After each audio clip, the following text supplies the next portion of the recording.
राजू यादव सारखा एक सामान्य कार्यकर्ता, मी गेली 5 वर्ष त्यांच्या बरोबर काम करतोय. बहुतेक त्यांचं वय माझ्यापेक्षा जास्त असावं, पण तरुणाला लाजवेल असं काम करणारा कार्यकर्ता या निवडणुकीमध्ये तुमच्या पुढे उभा आहे. एक उद्धव ठाकरे साहेबांची मशाल घेऊन तुमच्या पुढे उभा आहे. एक एकनिष्ठ कार्यकर्ता म्हणून तुमच्या पुढे उभा आहे. माता भगिनींचं काम करणारा कार्यकर्ता म्हणून मी तुमच्या पुढे उभा आहे.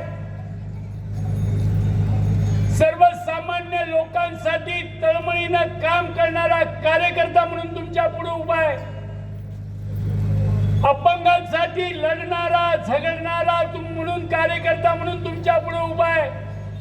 शेतकऱ्यांच्या प्रश्नावर लढा देण्यासाठी पुढे असलेला कार्यकर्ता म्हणून तुमच्या पुढे उभा आहे. बेळगाव महाराष्ट्र सीमा भागाच्या आंदोलनामध्ये प्रमुख भूमिका घेणारा कार्यकर्ता म्हणून तुमच्या पुढे उभा आहे. मराठा आरक्षणामध्ये आरक्षण मिळालं पाहिजे म्हणून मराठा आंदोलनामध्ये तुमची भूमिका घेऊन पुढे जाणारा कार्यकर्ता म्हणून तुमच्या पुढे उभा आहे.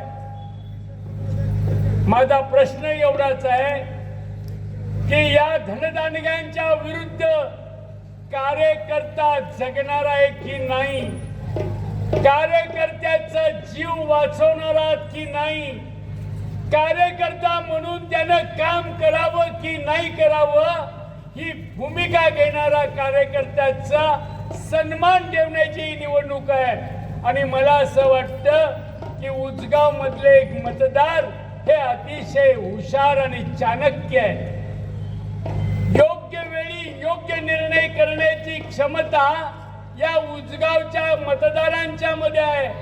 आणि म्हणून माझा विश्वास आहे की यावेळी राजू यादव या सामान्य कार्यकर्त्याला आपण प्रचंड मतांनी निवडून देऊ शकाल अशी मला खात्री वाटते.